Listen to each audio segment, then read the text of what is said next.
Hi and hello everyone. Today we will do Diversity in Living Organisms Part 2. तो इस video में basically हम 5 kingdom classification के बारे में बात करेंगे जिसे दिया था रॉबर्ट विक्टर ने। इन्होंने ऑर्गेनिजम्स को 5 किंगडम क्लासिफिकेशन के बेसिस पे डिवाइड किया। पहला इन्होंने कहा था मोनेरा, दूसरा इन्होंने बोला था प्रोटिस्टा,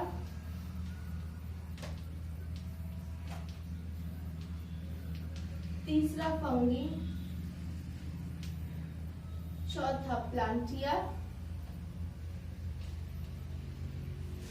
और पांचवा इन्होंने एनिमेलिया बोला।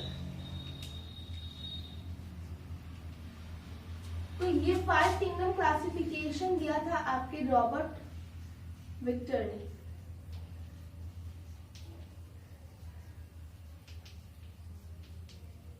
रॉबर्ट विक्टर ने 5 किंगडम क्लासिफिकेशन दिया था 1969 में। इन्होंने ऑर्गेनिजम्स को सब ग्रुप्स में भी डिवाइड करने की कोशिश की। तो पहला इन्होंने बोला phylum, phylum for plants and division for animals.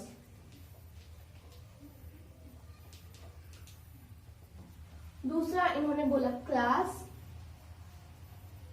तीसरा ऑर्डर, फिर genus and the last one is species. Now species classification का सबसे बेसिक यूनिट है। अगर हम स्पीसीज को डिफाइन करें तो ऐसे ग्रुप ऑफ ऑर्गेनिजम्स जो एक दूसरे के साथ इंटरब्रीड कर सकते हैं।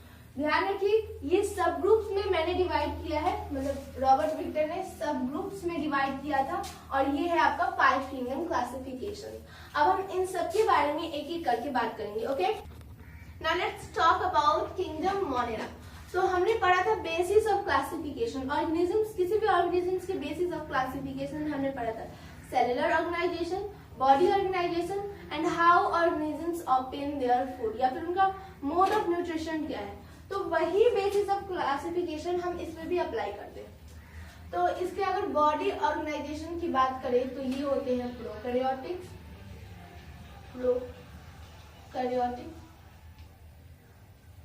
और बॉडी सेलुलर ऑर्गेनाइजेशन होता है प्रोकैरियोटिक। बॉडी ऑर्गेनाइजेशन की बात करें तो दीज आर यूनिसेल्युलर, और मोड ऑफ न्यूट्रिशन ये ऑटोट्रॉफिक भी हो सकते हैं और हेटेरोट्रॉफिक भी हो सकते हैं।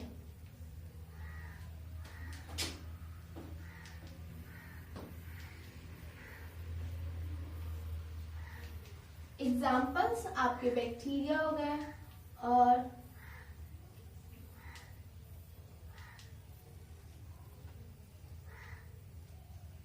बैक्टीरिया, ब्लू ग्रीन एल्गी,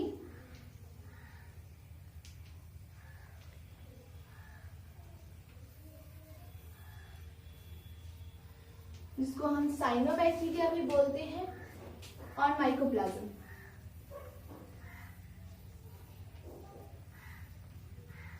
अब ये होते हैं मोनेरा के।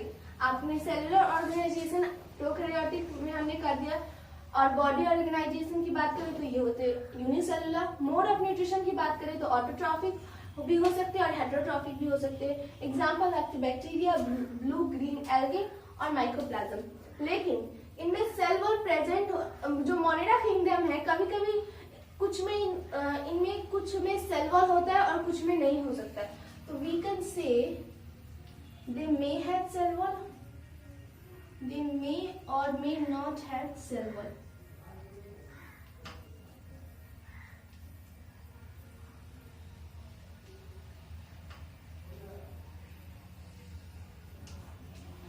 I hope it's clear for you.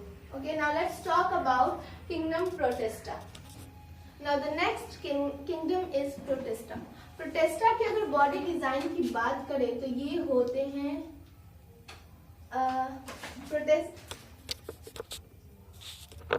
Protista की अगर बॉडी डिजाइन की बात करें तो ये होते हैं यूनिसेल्युलर,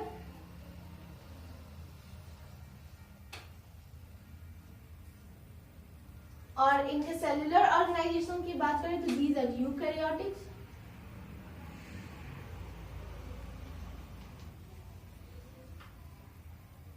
इनमें सेलुलर प्रेजेंट नहीं होता है एंड ये होते हैं ऑटोट्रॉफिक भी हो सकते हैं और हेटेरोट्रॉफिक भी हो सकते हैं।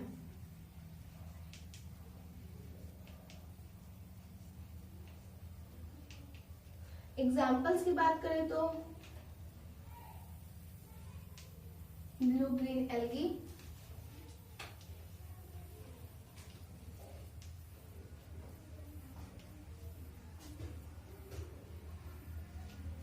and protozoans.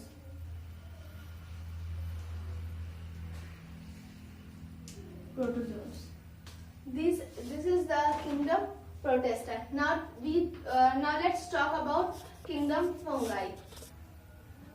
अब बात करते हैं किंगडम फंगाई की। किंगडम फंगाई जो होता है वो होता है यूकैरियोटिक, मल्टीसेल्युलर,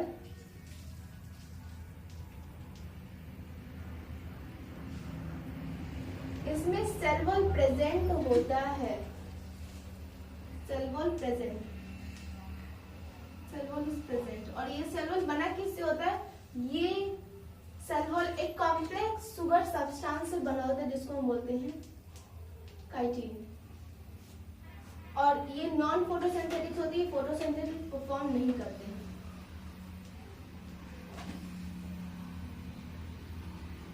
और इसमें अगर मोड ऑफ न्यूट्रिशन की बात करें तो दे आर हेटेरोट्रॉफिक।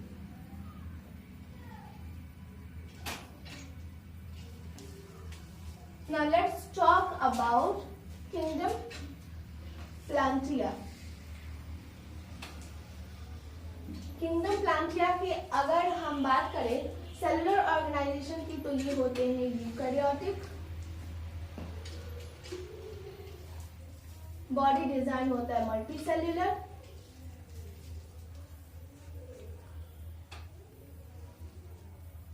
और यूकैरियोटिक मल्टीसेल्युलर, और इसमें इनमें सेल वॉल प्रेजेंट होता है, सेल वॉल इज प्रेजेंट। इसमें जो इनका सेल वॉल होता है वो सेल्यूलोज से बना होता है। ये फोटोसिंथेटिक परफॉर्म करते हैं।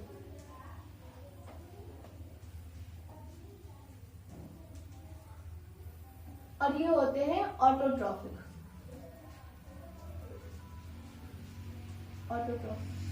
तो फंगाई और प्लांटिया में बस इतना सा डिफरेंस है कि फंगाई जो होते हैं वो फोटोसिंथेटिक परफॉर्म नहीं करते हैं और प्लांटिया फोटोसिंथेटिक परफॉर्म करते हैं। Okay, now let's talk about kingdom Animalia.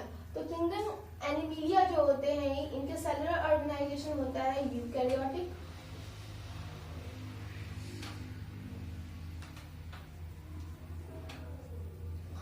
Body organisation होता है, ये होते हैं मल्टीसेल्युलर,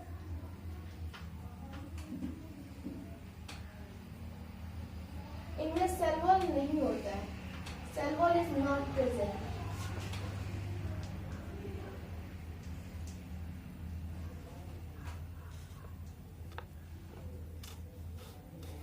और मोड ऑफ न्यूट्रिशन ये होते हैं हेटेरोट्रॉफिक।